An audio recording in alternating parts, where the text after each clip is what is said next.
জন্য। তার জন্য আমি সিনিয়র সেকেন্ডারি স্কুলের প্রিন্সিপাল স্যার এবং আয়োজক সবাইকে কৃতজ্ঞতা জানাচ্ছি। বিদায় এবং সামাজিক সপ্তাহ দুটা অকেশন। বিদায় এটা আমাদের নিতেই হয়।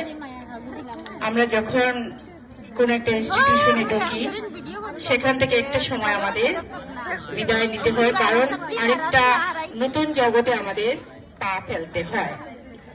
তো এইখান থেকে যারা আজকে বিদায়ী যারা, তারা যাতে ভবিষ্যতে সুস্থ সুন্দর একটি জীবন গড়ে তুলতে পারো, তার জন্য তোমাদের আমি অগ্রিম শুভেচ্ছা জানাচ্ছি। কথা শুনতে ভালো লাগছে না সারাদিন থেকে, না বোধহয় আমি আর কথা বেশি বলছি না, শেষ